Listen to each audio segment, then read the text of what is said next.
कुरान में बताया गया है कि जो मनुष्य बाद के युग में पैदा हो रहे हैं वह सब प्रारंभिक रूप से आदम की रचना के समय ही पैदा कर दिए गए थे। उसमें अल्लाह ने उन मानव आत्माओं से, उन इंसानी रूहों से प्रत्यक्ष यानी कि डायरेक्ट संबोधन किया। इस मामले का कुरान में इस तरह वर्णन है, इस तरह से कुरान में इसको लिखा गया है। और जब तेरे पालनहार ने आदम की संतान के पीठों से उनकी संतान को निकाला और उनको साक्षी ठहराया यानी कि उनको गवाह बनाया समय उनके ऊपर, क्या मैं तुम्हारा पालनहार नहीं हूँ? ये सब वादा ले लिया गया है। द फर्स्ट डे में ही, पहले दिन में ही जब आदम अलैहिस्सलाम को पैदा किया, उनके पीठ से उनके संतानों को निकाला गया, तो सबसे अल्लाह ताला ने एक वादा ले लिया है, एक ओथ ले लिया, एक शपथ ले लिया कि क्या मैं तुम्हारा पालनहार नहीं, क्या मैं तुम्हारा बनाने वाला नहीं हूँ? उन्होंने कहा हाँ, हम स्वीकार करते हैं। यह इसलिए हुआ कि कहीं तुम कयामत के दिन कहने लगो कि हमको तो इस बात की खबर ही न थी। 7 नंबर चैप्टर 172 नंबर आयत में इसका जिक्र है। अल्लाह और बंदे के बीच एक और वार्ता का उल्लेख कुरान में इस प्रकार आया है। हमने अमानत को, ऐच्छिक कर्म को आसमानों और धरती और पहाड़ों के समक्ष प्रस्तुत किया तो उन्होंने उसको उठाने से मना किया, वह इससे डर गए और मनुष्य ने इसको अर्थात अमानत को उठा लिया। निसंदेह वह अत्याचारी और अज्ञानी था।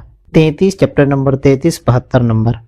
इन दोनों आयतों से, इन दोनों श्लोकों से पता चलता है कि रचना के प्रारंभ में यानी कि क्रिएशन के शुरुआती दौर में अल्लाह ने, प्रभु ने, तभी मैं अल्लाह पढ़ूं तो ऑटोमेटिक उसके साथ प्रभु, ईश्वर, गॉड सबका नाम आ जाता है। खुदा, जितने भी अच्छे नाम हैं, अल्लाह ने सभी मनुष्यों को प्रत्यक्ष रूप से संबोधित किया था। इस संबोधन में जो बात कही गई थी वह समस्त मनुष्य के अवचेतन में यानी कि इनकॉन्शियस माइंड जिसको बोलते हैं ना, कि एक होता है कि आदमी का माइंड जो चलता रहता है दिन रात, लेकिन एक होता है एक इनकॉन्शियस माइंड जो होता है कि एक अवचेतन, मनुष्यों के अवचेतन में सुरक्षित कर दी गई। यानी कि वो ऐसी चीज है कि अगर होता है ना कि आदमी उसको सामने वो चीज पढ़ी जाए, कभी भी पढ़ा जाए, मतलब एक आदमी होता है कोई चीज जानता नहीं है, कभी वो पढ़ा नहीं है, लेकिन वो चीज अगर पढ़ी जाए तो उसको लगे करे ये बात तो एकदम सही है, मतलब उसको दिल को लगती होता ना कि एकदम दिल को लगी, ये बात तो पॉइंट वाला बात है। तो ये बात वो कहीं पढ़ता नहीं, कहीं देखता नहीं, लेकिन वो अचानक से कुरान के जरिए ये उसको पता चले ये चीज, तो बोलते हैं अरे ये तो बात एकदम करेक्ट, हाँ ये बात तो एकदम सही है। तो ये कहाँ से उसके अंदर ये नॉलेज आई? यही अवचेतन जो दिमाग है वहां वो चला जाता है, स्टोर्ड हो जाता है। मानो अल्लाह की जिस वाणी को, जिस बात को मनुष्य कुरान के रूप में पढ़ रहा है, इससे पहले प्रत्यक्षता यानी डायरेक्टली अल्लाह के संबोधन के अंतर्गत वह उस वाणी को सुन चुका है, वह समझ चुका है। कुरान मनुष्य के लिए एक जानी हुई बात को जानना है, न कि किसी अनजानी बात को अचानक सुनना। कुरान में बार बार एक चीज रिपीट किया गया है, ये याद दहानी है यानी कि एक स्मरण है, मतलब एक चीज है जो पहले से तुम्हारे अंदर एक सॉफ्टवेयर इनबिल्ट है, सब कुछ तुमको बता दिया गया है, तुमको प्रोग्राम कर दिया गया है, बस तुमको दोबारा एक तरह से बताया जा रहा है, तुमको दोबारा वो चीज याद कराया जा रहा है। कुरान मनुष्य के लिए एक जानी हुई बात को जानना है, न कि किसी अनजानी बात को अचानक सुनना। वास्तविकता यह है कि कुरान इंसान की चेतना का प्रकटन है यानी कि अनफोल्डिंग है। अनफोल्डिंग चीज को फोल्ड किया गया, वो अनफोल्डिंग कुरान के जरिए, मतलब कोई चीज थी, जैसे होता है ना कि चादर को फोल्ड करके रख दिया, तो चादर थी पहले से, अब क्या है कि धीरे धीरे नॉलेज आया तो चीजें अनफोल्ड हो रही है। अनफोल्ड, याद दहानी, दोबारा स्मरण कराया जा रहा है, यानी कि पहले इसको याद कराया जा चुका है। इस बात को सामने रखा जाए तो यह जानना कठिन नहीं कि कुरान को समझने के लिए कुरान का अनुवाद भी एक पर्याप्त साधन की हैसियत रखता है। जिस व्यक्ति की प्रकृति जीवित हो, नेचर जीवित हो, जिसने अपने आप को बाद की कंडीशनिंग से बचाया हो, जब कुरान का अनुवाद पढ़ेगा तो उसके मन में वह खाने खुल जाएंगे जहां संरचना के समय किया गया अल्लाह का जो एक संबोधन है, एक स्पीच है, पहले से सुरक्षित है। अलस्तु बेरब्बिकुम, क्या मैं तुम्हारा पालनहार नहीं हूं? कि प्रतिज्ञा यदि यह अल्लाह का पहला संबोधन है तो कुरान अल्लाह का दूसरा संबोधन है। दोनों एक दूसरे के लिए पुष्टि की हैसियत रखते हैं, एक दोनों को वेरीफाइड करता है। कोई व्यक्ति यदि अरबी भाषा ना जानता हो अथवा कम जानता हो और वो मात्र कुरान का अनुवाद पढ़ने की स्थिति में हो, तो वह कुरान बोध के संबंध में निराशा का शिकार नहीं होना चाहिए। कुरान की यह मानव धारणा वर्तमान युग में एक वैज्ञानिक तथ्य बन चुकी है। वर्तमान युग में जेनेटिक आनुवांशिक कोड का विज्ञान और एंथ्रोपोलॉजी मानव विज्ञान का अध्ययन दोनों कुरान के इस दृष्टिकोण को पूर्णतः पुष्टि करते हैं। यानी कौन सा? जेनेटिक आनुवांशिक कोड का विज्ञान और एंथ्रोपोलॉजी मानव विज्ञान के अध्ययन दोनों कुरान के इस कॉन्सेप्ट को पूर्णतः यानी पूरी तरीके से वेरीफाइड करते हैं, पुष्टि करते हैं। कुरान अल्लाह की किताब। कुरान अल्लाह की किताब है जो इस्लाम के पैगंबर मोहम्मद सल्लल्लाहु अलैहि वसल्लम को प्रदान की गई। आखिरी नबी, आखिरी संदेश वाहक जो इंसानियत के लिए गॉड ने चुना, बनाया, इंसानों में से ही वो थे नबी, आखिरी संदेश वाहक, आखिरी प्रॉफिट पैगंबर मोहम्मद सल्लल्लाहु अलैहि वसल्लम, जिनके बारे में जितने भी नबी आए वो इस आखिरी नबी के बारे में, जितने भी नबी आए 1,24,000 में से सबने अपने बाद में आने वाले नबी की पुष्टि की और इस आखिरी नबी के बारे में सबने अपनी कौम को, अपने वतन को बताया कि एक आखिरी नबी आखिरी जमाने में आएगा। वो जब उसका तुम जमाना पाओगे, उसका युग पाओगे तो उसकी बात मानना। जो इस्लाम के पैगंबर मोहम्मद सल्लल्लाहु अलैहि वसल्लम को कुरान प्रदान की गई। कुरान एक संकलन के रूप में नहीं उतरा, यानी एक ही बार में पूरा कुरान नहीं उतर गया, बल्कि यह 23 वर्ष की अवधि में, 23 वर्ष के पीरियड में अलग अलग पार्ट में उतारा गया। इस्लाम के पैगंबर मक्का में थे, जबकि 610 ईस्वी में कुरान का पहला भाग उतरा। उसके बाद कंटिन्यूसली यानी कि निरंतर उसके विभिन्न भाग आप पर उतरते रहे, यानी कि आप सल्लल्लाहु अलैहि वसल्लम पर ये फरिश्ते जिब्रील के जरिए उतरता रहा। कुरान का अंतिम भाग आप पर 632 ईस्वी में उतरा, जबकि आप मदीने में थे। कुरान का यह अवतरण, बता दें कि मक्का और मदीना अरब के 2 शहर का नाम है, जबकि आप मदीने में थे। कुरान का यह अवतरण फरिश्ता, यानी कि बोल सकते हैं फरिश्ता, एक एंजिल अंग्रेजी में बोल सकते हैं, फरिश्ता जिब्रील यानी कि तमाम फरिश्तों का एक तरह सरदार जिब्रील के माध्यम से होता था। अंत में स्वयं फरिश्ता जिब्रील के निर्देशानुसार, उसके कहे अनुसार कुरान के विभिन्न अंशों को एक ग्रंथ के रूप में संकलित किया गया। यानी कि जितने भी कुरान, चूंकि 23 सालों में थोड़ा थोड़ा सिचुएशन के हिसाब से उतरा, कोई यहूदी आया, कोई ईसाई आया, कोई मुशरिक आया, बहुत सारे सवाल जवाब पूछे गए, कौम की तरफ से सवाल जवाब पूछे गए, तो उस सवाल के हिसाब से, उस सिचुएशन के हिसाब से, उस कंडीशन के हिसाब से कुरान की आयतें, कुरान के श्लोक धीरे धीरे 23 सालों में उतरा। ऐसे करके एक बड़ा ह्यूज अमाउंट हो गया था। तो अब क्या है कि फरिश्ते जिब्रील के निर्देशों के अनुसार उसको जो ओरिजिनल फॉर्मेट था, जहां से वो कुरान आता था लौहे महफूज से, जो एक खास मतलब एक सिक्योर जगह है जहाँ कुरान को एक सीरीज वाइज अच्छे तरीके से संकलन किया हुआ है। तो लास्ट में जब 23 सालों में पूरा उतर गया तो उनके जो फरिश्ते जिब्रील के अनुसार हमारे नबी सल्लल्लाहु अलैहि वसल्लम ने उनको सबको एक जगह इकट्ठा करवाया, सबको एक जगह सही तरतीब में उसको दिया, तो एक किताब बन गया, किताब की शक्ल में आ गया। अंत में स्वयं फरिश्ता जिब्रील के निर्देशानुसार कुरान के विभिन्न अंशों को एक ग्रंथ के रूप में संकलित किया गया। कुरान में कुल 114 सूरतें हैं, बोले तो 114 चैप्टर हैं, सूरतें हैं, छोटी छोटी सूरतें हैं और बहुत सारी बड़ी सूरतें हैं। कुछ बड़ी सूरतें हैं, कुछ छोटी सूरतें हैं। आयतों की संख्या, यानी कि कोई बात शुरू हुई और ये बात यहाँ पर खत्म हो रही है, मतलब एक होता है ना, एक जैसे है हिंदी में लिखता है ना कि ये कहते हैं, ये करता है, इस टाइप की चीजें। तो एक आयत तो वहां पर एक दे दिया जाता है कि हाँ यहाँ पर रुकना है, चलो अब यहाँ पर रुकना है, तो रुकने की जगह पर एक आयत है। तो कुरान में 114 सूरतें हैं, सूरह जिसको बोलते हैं, और आयतों की संख्या 6236 है और 540 रुकू है। जैसे कि हर सूरत में बहुत सारे रुकू हैं। तो धीरे धीरे बात क्लियर होती जाएगी। तिलावत यानी कि रिसाइटेशन, वाचन की सुविधा के लिए, यानी पढ़ने में सुविधा के लिए कुरान को 30 भाग यानी कि 30 पारा और 7 मंजिल में बांटा गया। कुरान 7वीं शताब्दी के प्रथम चौथाई में उतरा, यानी कि जो 7th शताब्दी थी, यानी 7th सेंचुरी थी, यानी कि 610 ईस्वी में उतरा और 610 ईस्वी में उतरना शुरू हुआ पहला भाग, और 632 ईस्वी में आखिरी भाग इसका उतरा। तो यानी कि जो 7वीं शताब्दी है उसके पहला चौथाई में उतरा। उस समय कागज अस्तित्व में आ चुका था, यानी कि कागज उस समय अस्तित्व में, ऐसा नहीं कि कागज उस समय अस्तित्व में नहीं था, बस वही का उसका फॉर्मेट अलग था। कोई होता है ना कि चमड़े पर लिखा जाता था, या फिर कोई और चीज़, बहुत सारी चीज़ थी लिखने की थी। ऐसा नहीं था कि कुछ लिखने का नहीं था, लिखने का बहुत सारी फॉर्मेट थे, जो कि बहुत पुरानी बात नहीं है। 1500 साल हिस्ट्री में कोई बड़ी पुरानी बात नहीं होती है। उसमें कागज अस्तित्व में आ चुका था। यह कागज कुछ विशेष वृक्षों के रेशों से लेकर हस्त उद्योग के रूप में बनाया जाता था। उसे पपायरस कहते थे। कुरान का जब कोई अंश जब कोई भाग उतरता तो उसको उस कागज पर लिख लिया जाता था, जिसको अरबी भाषा में किरतास कहा जाता है। इसी के साथ लोग कुरान को अपनी स्मृति में यानी कि अपनी याददाश्त में सुरक्षित कर लेते थे।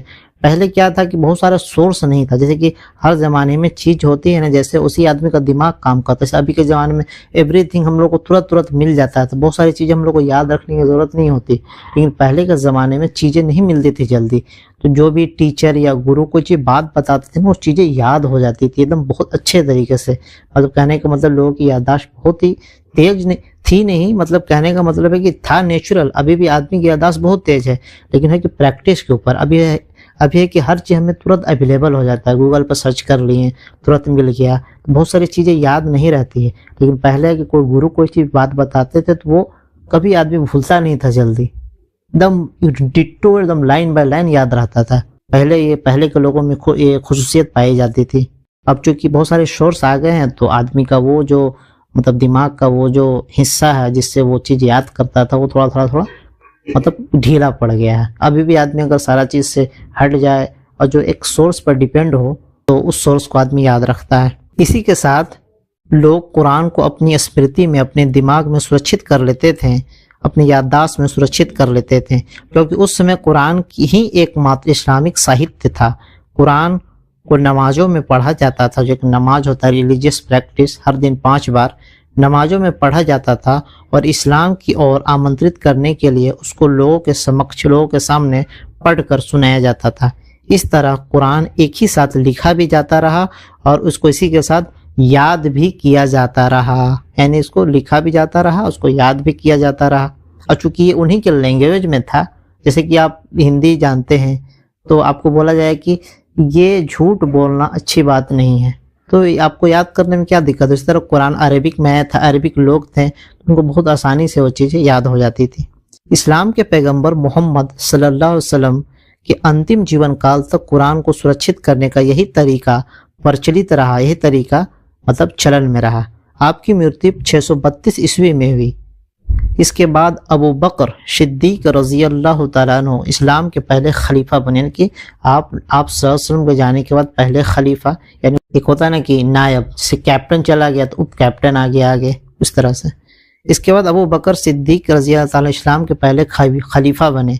उन्होंने नियमित रूप से, रेगुलरी रूप से अपनी देख रेख में कुरान की एक जिल्द चढ़ाई हुई संकलित प्रति बनाई, यानी कि कुरान की एक जिल्द चढ़ाई हुई संकलित प्रति बनाई, यानी एक जगह जमा किया हुआ पूरा कुरान का एक जिल्द प्रति बनाया। यह प्रति प्राचीन काल के कागज अथवा किरतास पर बनाई गई थी। कुरान की इस प्रति का जिल्द का साइज चौकोर था, अतः उसको रबआ वर्ग कहा जाता था। इस प्रकार कुरान पहले खलीफा के युग में एक जिल्द चढ़ी हुई किताब के रूप में सुरक्षित हो गया।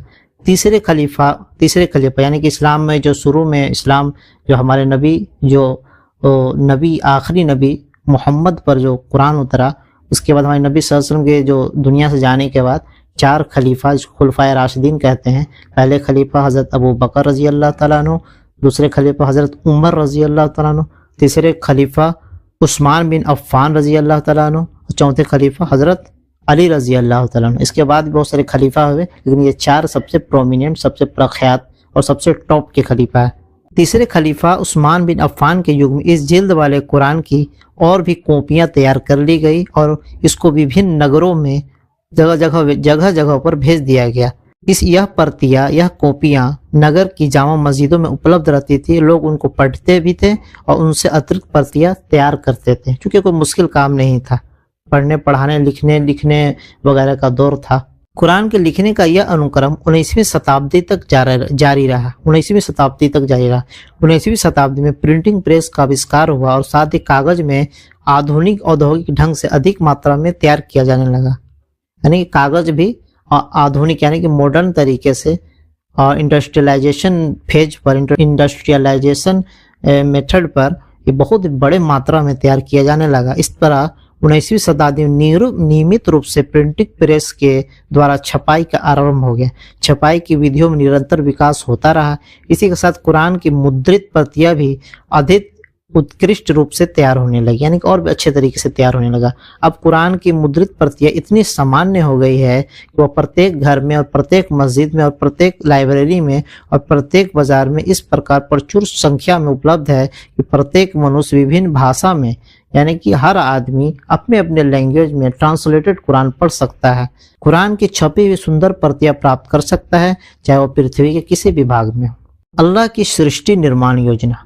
प्रत्येक किताब का एक विषय, एक सब्जेक्ट होता है। कुरान का विषय यह है कि अल्लाह की सृष्टि निर्माण योजना, क्रिएशन प्लान ऑफ गॉड से मनुष्य को अवगत कराया, यानी कि मनुष्य को यह चीज बताया जाए कि क्यों क्रिएट किया गया सब चीज, क्यों सब चीज बनाया गया। ये जमीन, आसमान, समुद्र, झरना, नाली, झरने, इंसान, जिन्नात और जितने भी चीजें हैं वो क्यों बनाया गया। अर्थात मनुष्य को यह बताया जाए कि अल्लाह ने यह संसार किस लिए बनाया, किस मकसद के लिए बनाया।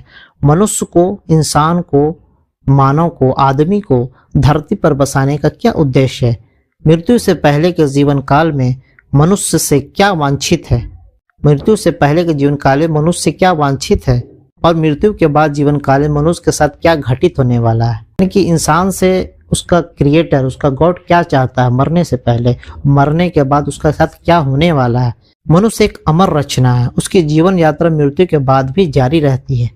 यानी कि एक अमर रचना, यानी कि एक ऊपर से, मतलब जो भी है, जैसे कि बच्चा, दो मेल फीमेल मिले, बच्चे का जनरेशन शुरू हुआ, फिर उसमें जान आता है, 4 महीने में लगभग आ जाता है। जो भी एक प्रोसेस है कि स्पर्म मिला, उसके बाद जो होता है ना कि शुक्राणु अंडाणु मिला, उसके बाद धीरे धीरे उसमें जायगोट बनता है, फिर धीरे धीरे भ्रूण का विकास होता है, फिर जान आता है, धीरे धीरे करके एक प्रोसेस है आने का। तो उसके बाद आदमी अपना जिंदगी, मतलब दुनिया में आता है, फिर दुनिया में धीरे धीरे जिंदगी गुजारता है, फिर मर जाता है। मरने के बाद एक अलग दुनिया शुरू होती है।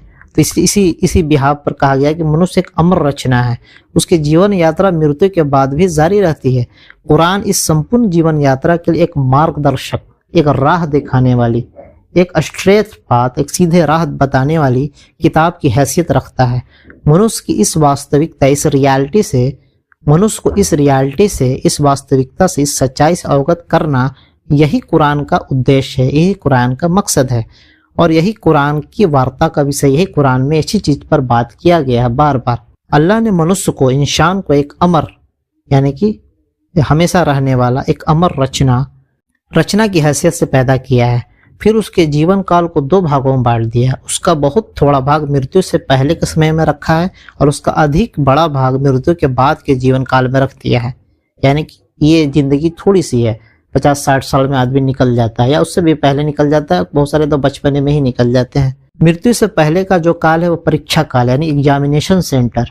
एग्जामिनेशन सेंटर में आदमी टेंशन में रहेगा, परेशानी में रहेगा, रिजल्ट के बारे में सोचता रहेगा, मेहनत करेगा, उसके लिए जो भी कर सकता है, एग्जाम के लिए मेहनत करेगा, मुशक्कत करेगा, एग्जाम देगा, उसके बाद रिजल्ट आता है।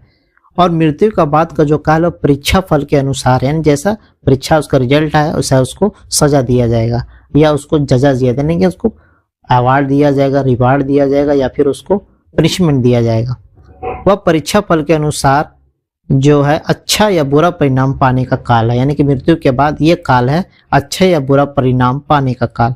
कुरान जीवन की इसी वास्तविकता के लिए एक परिचयात्मक पुस्तक की हैसियत रखता है, यानी कि इंट्रोडक्शन कराता है, इंसान को मकसद बताता है, तुम क्यों आए हो, तुम क्यों हो, तुम्हें क्या करना चाहिए, तुमको कहाँ जाना है, तुम्हारा बनाने वाला कौन है, और भी बहुत सारी चीज बताता है।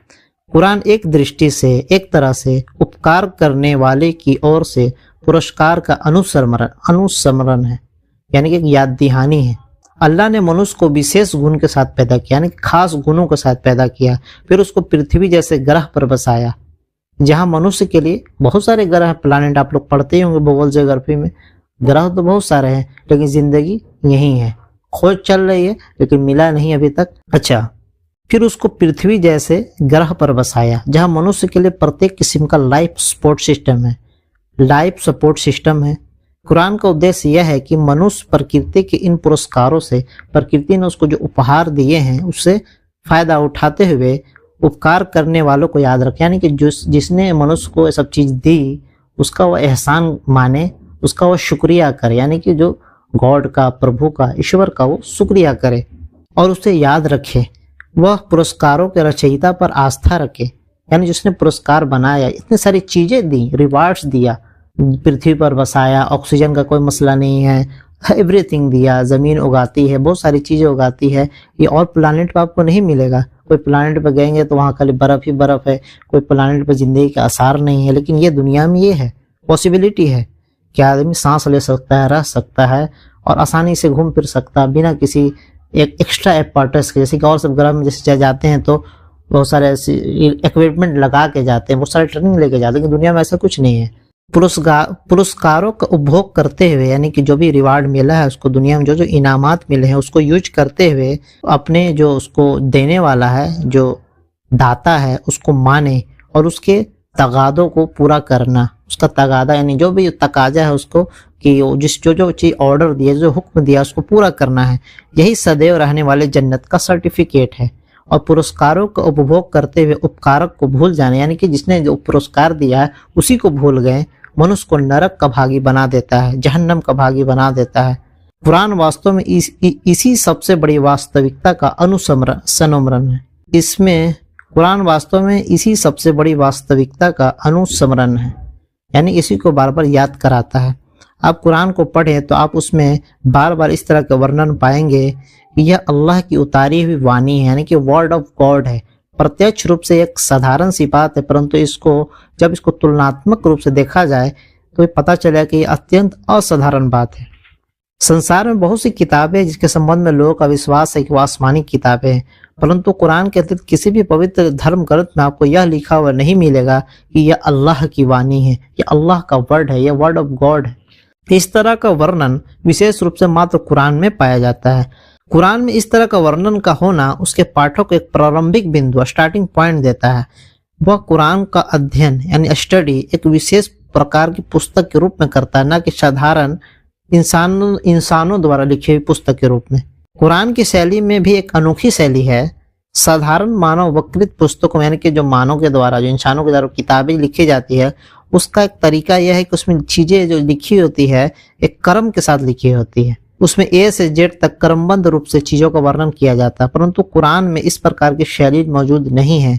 साधारण मनुष्य को प्रत्यक्षता यानी डायरेक्टली कुरान का एक अक्रमबद्ध वाणी प्रतीत होती है, यानी कि एक मतलब कोई सीरीज में नहीं है प्रॉपर, परंतु वास्तविकता के अनुसार देखा जाए तो यह अत्यंत व्यवस्थित है और क्रमबद्ध वाणी। मतलब अगर डायरेक्ट आदमी किताब खोले पढ़े तो मतलब ऐसा लगेगा कि सब चीज इधर उधर है। जैसे कोई भी नॉर्मल किताब खोलते हैं तो first chapter, second chapter, third chapter, fourth chapter, सब एक सीरीज वाइज एक मतलब एक बेस के हिसाब से होता है। पहले फिर उसके बाद ये, फिर उसके बाद ये।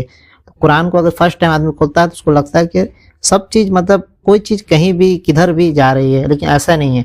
जब उसको ओरिजिनल नॉलेज के साथ और खासे इल्म के साथ और एक्स्ट्रा नॉलेज गेन करने के बाद उसको पढ़ते हैं तो पता चला कि नहीं, सारी चीजों में जबरदस्त रब्त है, एक गठजोड़ है, एक मजबूती है, सब एक दूसरे से मजबूती के साथ जुड़ा हुआ है।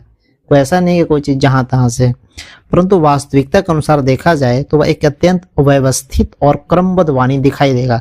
कुरान की वाक्य शैली यानी कि कहने का अंदाज के बारे में यह कहना उपयुक्त होगा कि उसकी शैली एक राजसी शैली है, यानी कि एक होता ना कि रॉयल होता ना कि बड़ा बादशाह, एक बड़ा मतलब कोई एक बड़ा बोल रहा है शैली है। कुरान को पढ़ते हुए ऐसा लगता है जैसे उसका लेखक एक ऐसे उच्चतम स्थान पर है, एक ऐसे ऊंचे स्थान पर है जहां से वो संपूर्ण मानवता को देख रहा है, संपूर्ण इंसानियत को, पूरे इंसानियत को देख रहा है। संपूर्ण मानवता उसका कंसर्न है। वो अपनी महानता के स्थान से संपूर्ण मानवता को संबोधित कर रहा है, वहां से स्पीच कर रहा है, वहां से बता रहा है। फिर भी इस संबोधन के बीच वह कभी एक समूह की ओर मुड़ जाता है और कभी दूसरे समूह की ओर मुड़ जाता है। कुरान का एक विशेष पहलू यह है कि उसका पाठक किसी भी क्षण उसके लेखक से कंसल्ट कर सकता है, यानी जो उसको पढ़ने वाला किसी भी क्षण अल्लाह की तरफ रुजू कर सकता है, गॉड ईश्वर की तरफ रुजू कर सकता है, उससे दुआएं मांग सकता है, उससे सवाल कर सकता है, उससे पूछ सकता है और उसका जवाब वो कुरान में ही पाएगा और दुआ करेगा। उसकी दुआ कबूल करने वाला रब गॉड ईश्वर उसकी दुआएं कबूल करेगा डायरेक्ट, बीच में कोई रुकावट नहीं है। कुरान का लेखक अल्लाह है, राइटर अल्लाह है। वह एक जीवंत हस्ती, हमेशा जिंदा रहने वाली हस्ती हमेशा से है और हमेशा रहेगा। ना कोई था तो खुदा था, ना कोई होगा तो खुदा होगा। वह संपूर्ण मानवताओं को घेरे हुए है और किसी मध्यस्थ के बिना आदमी की बात को सुनता है, यानी कोई मीडिएटर के बिना किसी मीडिएटर के वह आदमी की बात को सुनता है और उसका उत्तर देता है। इसलिए कुरान के पाठक के लिए प्रतिक्षण यह संभव है, यानी कि हर पल हर घड़ी यह संभव है कि वो अल्लाह से संपर्क स्थापित कर सके, वो अल्लाह से पूछे और अल्लाह से अपने प्रश्नों का उत्तर पा ले। जो लोग मात्र मीडिया के माध्यम से, यानी कि जो मीडिया वेस्टर्न मीडिया बोले तो, क्योंकि सारा मीडिया जितना भी बड़ा बड़ा मीडिया है सब वेस्ट मीडिया कंट्रोल में है, तो जो लोग मात्र मीडिया के माध्यम से कुरान को जानते हैं वह समान रूप से समझते हैं कि कुरान जिहाद की किताब है और जिहाद उनके कॉन्सेप्ट के हिसाब से, उनके व्यू के हिसाब से, उनके दृष्टिकोण के अनुसार नाम है हिंसा के माध्यम से अपने उद्देश्य को, अपने एम को, अपने लक्ष्य को प्राप्त करने का। परंतु यह मात्र एक गलतफहमी है, भ्रम है। जो व्यक्ति भी कुरान को डायरेक्ट पढ़े, यानी कि जो भी अगर जानना चाहता है क्या सही है क्या गलत है, तो खुद पढ़े उसको और फिर अपने हिसाब से फैसला करे। उसके लिए यह समझना मुश्किल नहीं होगा कि कुरान का हिंसा से कोई संबंध नहीं है। कुरान पूर्ण रूप से शांति की पुस्तक है, वह हिंसा की पुस्तक नहीं है। जिहाद क्या है? यानी कि स्ट्रगल, संघर्ष, सच्चाई के लिए संघर्ष, हकीकत के लिए संघर्ष। यह एक वास्तविकता है कि कुरान की शिक्षाओं में एक शिक्षा वह है जिसको जिहाद कहा जाता है। परंतु जिहाद शांतिपूर्ण प्रयास का नाम है, ना कि किसी की हिंसात्मक कार्रवाई का। कुरान में बताई गई जिहाद की धारणा कुरान की इस आयत से ज्ञात होती है और इसके यानी कि कुरान के माध्यम से तुम उनके साथ बड़ा जिहाद करो, यानी कि कुरान के जरिए लोगों को बताओ कि हकीकत क्या है, कुरान की बातें लोगों तक पहुंचाओ, यह भी एक जिहाद है। कुरान की इस आयत में कुरान के माध्यम से जिहाद करने की शिक्षा दी गई है। स्पष्ट है कि कुरान कोई हथियार नहीं, कुरान एक वैचारिक पुस्तक है, सोचने वाली, सोचवाने वाली एक पुस्तक है, लोगों को सोचने में मजबूर कर देने वाली पुस्तक, यानी एक तरह से एक बुक है, एक हथियार नहीं है। कुरान अल्लाह की विचारधारा का परिचय, यानी कि आइडियोलॉजी का परिचय है। इससे कुरान में बताई गई जिहाद की धारणा स्पष्ट रूप से परिलक्षित होती है, पता चलता है इससे। कुरान के अनुसार जिहाद वास्तव में शांतिपूर्ण वैचारिक संघर्ष, पीसफुल आइडियोलॉजिकल स्ट्रगल का नाम है। इस वैचारिक संघर्ष का लक्ष्य कुरान में यह बताया गया है कि कुरान का शांतिपूर्ण संदेश, जो पीसफुल मैसेज है, लोगों के दिलों में उतर जाए। 4 नंबर चैप्टर 63 नंबर आयत। इस आयत के अनुसार कुरान का वांछित कथन वह है जो कौले बलीग बोधगम्य कथन हो, अर्थात ऐसी वाणी जो लोगों के मन को संबोधित करे, यानी कि लोगों को दिमाग को एकदम होता है ना कि टच करे, ऐसा वर्ड है कुरान का, दिमाग को, दिल को छू जाए, जो लोगों को सेटिस्फाई करने वाले, संतुष्ट करने वाले, जिसके माध्यम से लोगों को कुरान की सच्चाई पर विश्वास पैदा हो, जिसके माध्यम से लोगों के अंदर वैचारिक क्रांति उत्पन्न हो जाए। यह कुरान का मिशन है और इस प्रकार का वैचारिक मिशन मात्र तर्कों के माध्यम से पूरा किया जा सकता है, यानी कि लॉजिक के हिसाब से, लॉजिक देखकर इसको पूरा किया जा सकता है। हिंसा अथवा किसी भी सशस्त्र कार्रवाई के माध्यम से इस लक्ष्य को पाना संभव नहीं। आप दिलों को कैसे जीत सकते हैं? दिलों को जीतेंगे जब आप उस बात को मनवा लेंगे अपनी बातों से, अपने विचारों से। तो ये अल्लाह का कलाम में वो दम है तो लोगों के दिलों में उतर जाता है, उसको मन को छू जाता है। यह सही है कि कुरान में कुछ ऐसी आयतें हैं जो क़िताल, युद्ध की अनुमति देती है, परंतु यह आयतें मात्र युद्ध स्थिति के लिए है, हर वक्त के लिए नहीं है। वह मात्र आक्रमण के समय बचाव के अर्थ में है। रक्षात्मक युद्ध के अतिरिक्त, यानी कि जो सेल्फ डिफेंस वाला युद्ध होता है, कोई युद्ध इस्लाम में वैध नहीं है। यह रक्षात्मक युद्ध भी मात्र एक स्थापित राज्य, एस्टेब्लिश्ड स्टेट कर सकता है, यानी कि स्थापित राज्य वही कर सकता है। राज्य के अतिरिक्त किसी भी व्यक्ति अथवा संगठन को जिहाद छेड़ने की अनुमति नहीं है। यानी कि ऐसा नहीं कि कोई भी आदमी कहीं से भी उठ के कुछ भी कर दे, नहीं। एक एस्टेब्लिश्ड स्टेट हो वही कर सकता है, वो भी एक सेल्फ डिफेंस के मोड में, जब उस पर कोई बात बन जाए, जैसे कि आदमी पूजा करने जा रहा है, इबादत करने जा रहा है, उसमें लोग रोक लगा रहे हैं। इसी तरह बहुत सारी चीजें, छोटी मोटी चीजें हैं, मतलब सेल्फ डिफेंस के होता है ना कि आपके घर में कोई घुस जाए तो आप प्रोटेक्ट करेंगे, बस ऐसा ही प्रोटेक्शन के लिए, या फिर आपको किसी से खतरा है तो आप उससे अपने आप को बचाने की कोशिश करेंगे, इस तरह की चीजें। कुरान को समझने के लिए एक महत्वपूर्ण बात यह है कि कुरान कोई कानूनी किताब नहीं है, यह ध्यान रखना कि वो कानूनी किताब नहीं है। कुरान एक दावती किताब है, यानी कि मतलब दावत देने वाली किताब है। कुरान की वाक शैली कानूनी नहीं बल्कि आवाहक है। कानून की भाषा निर्धारण करने वाली भाषा होती है। कानूनी लेख में चीजें शाब्दिक रूप से वांछित होती है, जबकि आवाहक लेखन का मसला ऐसा नहीं है।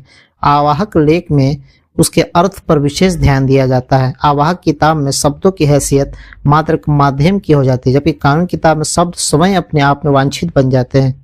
इसका एक पहलू यह है कि दावती लेख में विशेष बल देकर उद्देश्य को प्राप्त करने के लिए तीव्रता की शैली को अपनाया जाता है। आवाहक लेख में ऐसे शब्दों का प्रयोग किया जाता है जो प्रत्यक्षता अत्यंत कठोर प्रतीत होते हैं, अगर देखना जाए तो कठोर प्रतीत होते हैं, परंतु आवाहक वाणी में यह कठोरता विवेक पर आधारित होती है। ऐसी किसी वाणी में कठोरता को देखकर उसके कानूनी कठोरता के अर्थ में लेना पूर्णतः नासमझी की बात होगी। इसी तत्वदर्शिता का यह परिणाम है कि आवाहक भाषा में अधिकतर ऐसा होता है कि उसमें एक ऐसी बात कही जाती है जो कानूनी शैली के अनुसार अत्यंत कठोर प्रतीत होती है, परंतु आवाहक शैली के अनुसार वह मात्र झिंझोरने के लिए होती है। यानी कानूनी के हिसाब से देखें तो वो बात बहुत ही कठोर लगती है, लेकिन अगर उसको एक मतलब आवाहक शैली में देखा जाए तो एक झिंझोरने वाली, यानी कि आपको अंदर से झिंझोर देगी कि आप क्या कर रहे हैं, व्हाट आर यू डूइंग। वह मात्र इसलिए होती है कि मनुष्य की प्रकृति को, मनुष्य के नेचर को, मनुष्य के सोच को, मनुष्य के आत्मा को, मनुष्य के अंदर की आवाज को जगाया जाए, उसके अंदर छिपे हुए भावों को गतिमान किया जाए, उसको एक मोशन दिया जाए। एक उदाहरण से इसका स्पष्टीकरण होता है। पैगंबर मोहम्मद सल्लल्लाहु अलैहि वसल्लम के जीवन काल में बद्र 2 हिजरी का युद्ध हुआ। यह युद्ध आक्रमण के समय अपने बचाव के लिए लड़ा था। इस युद्ध में आपको विजय प्राप्त हुई। युद्ध के बाद आपके विरोधियों के 70 व्यक्तियों को गिरफ्तार कर लिया गया। इसके बाद यह लोग युद्ध बंदी की हैसियत से मदीना लाए गए। इस घटना पर कुरान में यह आयत अवतरित हुई। यह आयत आई, किसी पैगंबर के लिए उपयुक्त नहीं है कि उसके पास कैदी हो जब तक वह धरती में अच्छी तरीके से रक्तपात न कर ले। यानी कि 8 चैप्टर नंबर 8 67। अब ये देख, इस आयत के शब्दों को यदि कानूनी अर्थ के रूप में लिया जाए, यानी कि लॉ होता है, लॉ के रूप में लिया जाए तो इसका अर्थ यह होगा कि युद्ध बंदियों को आवश्यक रूप से हत्या कर देनी चाहिए, जैसा कि ज्ञात है। यह युद्ध बंदी कुरान के अवतरण के समय पूर्णतः मोहम्मद सल्लल्लाहु अलैहि वसल्लम के नियंत्रण में थे। ऐसी स्थिति में यह आयत यदि कानून की भाषा में होती तो उसमें इस तरह के शब्द होने जाने चाहिए थे, यानी कानून की भाषा में होती तो उसमें इस तरह के शब्द होने चाहिए थे कि जिन 70 आदमियों को तुम युद्ध के मैदान से गिरफ्तार करके मदीना लाए हो, वह सब के सब अपने अपराध के कारण गर्दन उड़ा देने के योग्य हैं, इसलिए तुरंत इनकी हत्या करके इन्हें समाप्त कर दो। परंतु न कुरान में ऐसी आयत उतरी और न रसूल सल्लल्लाहु अलैहि वसल्लम ने इस आयत को कानूनी आयत समझकर उस पर शाब्दिक रूप से अमल किया। ये कहने का मतलब है कि इस तरह से नहीं ऑर्डर दिया गया, कानून में होता नहीं कि लॉ बन गया अब उस पर अमल होगा, नहीं, ऐसा नहीं। यह घटना स्पष्ट रूप से बताती है कि आयत अपने प्रकट अर्थों के अनुसार वांछित न थी, बल्कि वह अपनी वास्तविकता के अनुसार वांछित थी। यह भाषा की कठोरता का मामला था, जो इसलिए था कि युद्ध बंदियों के अंदर अपने सुधार की भावना उत्पन्न हो। दूसरे शब्दों में यह कि कुरान की उपयुक्त आयत में जो बात थी, जो ऊपर की जो आयत थी, उपयुक्त आयत में जो बात थी वह कोई कानूनी आदेश न था, बल्कि वह मात्र हैमरिंग भाषा, लैंग्वेज हैमरिंग, यानी कि झिंझोरने वाली भाषा थी। यह इस आयत का अर्थ अपराधियों का सुधार था, न कि हत्या। ये समझना है, इसी चीज को समझना है। और जो मतलब मीडिया के असरात में आके और बहुत सारी चीज जो सुनी सुनाई बातों पर विश्वास करते हैं, वो इसी तरह से चीजें को ले लेते, निगेटिव चीज को लेते, पॉजिटिव चीज। यहाँ क्या किया गया कि अपराधियों का सुधार था, यानी जो कैदी आए हैं जो भी है उनका सुधार था, न कि उनकी हत्या। अतः उन कैदियों में अधिकतर लोग बाद में इस्लाम के अंदर दाखिल हो गए। उदाहरण के रूप में सुहेल बिन अम्र आदि। करने का काम, जो लोग कुरान के माध्यम से सच्चाई की खोज करे उनको कुरान काम करने के 2 सूत्रीय कार्यक्रम देता है, यानी कि 2 फार्मूले देता है। अपने जीवन में अल्लाह के मार्गदर्शन का पूर्ण रूप से आज्ञा पालन और दूसरे मनुष्यों को इस आसमानी मार्गदर्शन से अवगत कराना। यानी जिसके पास एक किताब ऑलरेडी है, यानी कि मुसलमान जो है उसको मतलब उस रास्ते पर चलना जो उस किताब में बताई गई है, और जिस तक ये किताब नहीं पहुंची उसको इस बात से उसको ये बात बताना कि हाँ ये किताब है, ये गॉड प्रभु ईश्वर की तरफ से आखिरी और एक होता है 100% साफ सुथरी इतनी पुरानी किताब है, जिसमें जो भी मिलावट हो गई थी, जो भी नेचर के खिलाफ बातें लिख दी गई थी लोगों द्वारा, सब को हटा के साफ सुथरा जो गॉड की बातें थी वो लोगों तक पहुंचाना। अपने जीवन में अल्लाह के मार्गदर्शन का पूर्ण रूप से आज्ञा पालन और दूसरे मनुष्यों को इस आसमानी मार्गदर्शन से अवगत कराना, यानी उसको बताना। आसमानी मार्गदर्शन के आज्ञा पालन का प्रारंभ बुद्धि से अथवा आसमानी वास्तविकता की खोज से होता है। एक व्यक्ति जब कुरान के माध्यम से सच्चाई की खोज करता है तो उसके अंदर एक मानसिक क्रांति यानी कि एक तरह से ब्रेन के अंदर एक रिवॉल्यूशन पैदा हो जाता है, उसकी सोच बदल जाती है, उसके चाहने और ना चाहने के मानक बदल जाते हैं, उसका जीवन अंदर से बाहर तक एक नए दिव्य नक्शे में ढल जाता है, यानी उसका सोचने का अंदाज बदल जाता है, वो सच्चाई तक पहुंच जाता है, वो शक और शुबा वाली जिंदगी को छोड़कर यकीन वाली जिंदगी की तरफ आ जाता है कि हाँ ये बात सही है, ये बात पॉइंट वाली, ये बात सही है, ये बात सही है। अल्लाह की बोध की यह अभिव्यक्ति जिन रूपों में होती है उसको जिक्र, गुणगान और इबादत, उपासना और उत्तम व्यवहार इस परायण जीवन जैसे शब्दों में प्रस्तुत किया गया है। सच्चाई की खोज कोई मैकेनिकल खोज नहीं है, सच्चाई खोज जीवन की वास्तविकता का खोज है, और जिस व्यक्ति को जीवन की वास्तविकता के बारे में जानकारी हो जाए वह स्वयं अपनी प्रकृति के बल पर एक नया मनुष्य बन जाता है। सच्चाई की खोज किसी मनुष्य के लिए एक जन्म के बाद दूसरा जन्म लेना है। यह नया जन्म एक ऐसे विकासशील वृक्ष जैसा है जो सदैव बढ़ता है, जिसके विकास की यात्रा कभी समाप्त नहीं हो। कुरान के माध्यम से जो लोग सच्चाई की खोज करें उनको व्यवहारिक यानी प्रैक्टिकल रूप से दूसरा भाग यह है जिसको कुरान में अल्लाह की ओर से आवाहन कहा गया है, अर्थात आसमानी सच्चाई से दूसरों को बताना। वह आवाहन प्रक्रिया एक अत्यंत गंभीर प्रक्रिया है, यह पूर्ण डेडिकेशन चाहता है। इसी पहलू से इसको जिहाद भी कहा गया, यानी कि स्ट्रगल चाहता है कि चीज़ों को अब गैर मुस्लिमों को बोले तो मोटा मोटी उसको बताना, क्योंकि जाहिर है कि वो डायरेक्ट कबूल नहीं करें, कुछ ना कुछ अपोज करेंगे, तो उनको सही तरीके से चीज़ बताना, ये भी एक जिहाद का एक पहलू है। कुरान के अनुसार जिहाद पूर्ण रूप से एक अराजनैतिक नॉन पॉलिटिकल प्रक्रिया है। आवाहक जिहाद का लक्ष्य मनुष्य के दिल को और उसके मन को बदलना है, यानी कि एक तरह उसके दिमाग में जो भी फितौरी, जो भी गंदगी, जो भी खराबी भर गई थी, उसको सही चीज बता के उसके दिमाग को बदलना है। और दिल व मन में परिवर्तन मात्र शांतिपूर्ण प्रचार के माध्यम से होता है। यानी कि दिल और मन कैसे बदलता है, आप जबरदस्ती किसी पर थोप नहीं सकते, आप उनको मनवाइएगा वो बात कह कर उनके दिमाग लॉजिक से, और चीजें जब उनके दिल में आएगी तो खुद ब खुद वो दिल से तशरीफ होता है ना कि दिल को जीतने वाली किताब है ये, न कि किसी तरह के बलात् अथवा हिंसात्मक कार्य के माध्यम से। कुरान का वांछित मनुष्य दिव्य मनुष्य चैप्टर 3 79 नंबर आयत है, अर्थात तो वह मनुष्य जो इस संसार में खुदा वाला मनुष्य बने, जो पालनहार की ओर एकाग्र रहकर, यानी कि पालनहार के यकसू होकर उसकी तरफ अपना डायरेक्शन करके जीवन व्यतीत करता है। पालनहार का पसंदीदा मनुष्य बनने की इसी प्रक्रिया को कुरान में तजक्किया यानी कि शुद्धिकरण कहा गया है। 2 नंबर चैप्टर 129 नंबर आयत।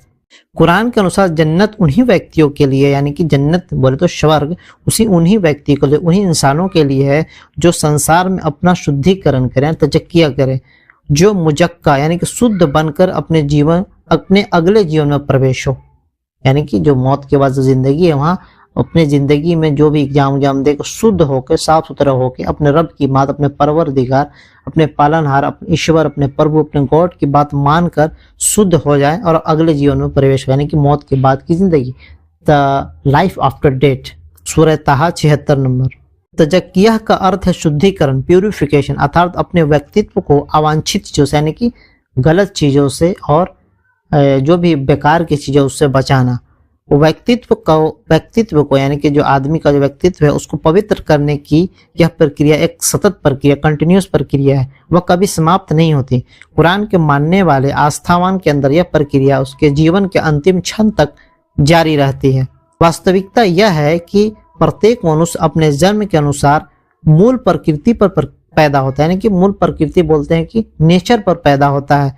जन्म के अनुसार प्रत्येक मनुष्य मिस्टर नेचर होता है, परंतु जीवन में प्रतिदिन ऐसे अनुभव सामने आते हैं जो उसके प्राकृतिक व्यक्तित्व पर नकारात्मक धब्बे डालते रहते हैं। क्रोध और द्वेष व ईर्ष्या यानी कि जलन, हसद और गुस्सा, नफरत और लालच और भेदभाव, घमंड, स्वीकार नहीं करने की धारणा और बदले की भावना, ये सभी नकारात्मक धब्बे हैं जो मनुष्य के प्राकृतिक व्यक्तित्व को गंदा कर देते हैं, खराब करते रहते हैं। ऐसी स्थिति में प्रत्येक स्त्री और पुरुष यानी प्रत्येक मेल और फीमेल, मर्द और औरत को यह करना है कि वह आत्मनिरीक्षण यानी कि इंट्रोस्पेक्शन के माध्यम से अपना शुद्धिकरण करता रहे, यानी अंदर की बात, रूह की आवाज सुनकर अपने आप को शुद्धिकरण करता रहे। वह अपने मन में पाए जाने वाले दूषित व्यक्तित्व को प्राकृतिक व्यक्तित्व बनाता है, यानी कि जो भी दूषित व्यक्तित्व, जो भी गंदे विचार उसके दिमाग में आ गए, किताब को पढ़कर, अल्लाह की बातों को समझकर उसको साफ सुथरा करता, प्यूरिफाइड करता है। प्रत्येक व्यक्ति का वातावरण उसको एक कंडीशनड मनुष्य बना देता है। अब प्रत्येक व्यक्ति को यह करना है कि डीकंडीशनिंग के माध्यम से अपने आप को पुनः मिस्टर नेचर बनाए। इसी मिस्टर नेचर का कुरानी नाम दिव्य व्यक्तित्व अथवा अल्लाह का पसंदीदा इंसान है, अल्लाह का बंदा जो अल्लाह के हुक्मों के मुताबिक जिंदगी गुजारता है। चलिए, ये हो गया कुरान का परिचय, जो एक तरह से शुद्ध हिंदी में था। मैंने उसमें थोड़ा थोड़ा हल्का फुल्का नॉर्मल लैंग्वेज भी डाला है, तो उम्मीद है को ये अच्छा लगा होगा। उम्मीद हो कि थोड़ा बहुत बात समझ में आ गई होगी कुरान का परिचय। अब धीरे धीरे मैं अलग अलग चैप्टर को, जो मतलब आम चैप्टर होंगे, जरूर आपको सामने पेश करने की कोशिश करूंगा। चलिए, मिलते हैं नेक्स्ट वीडियो में।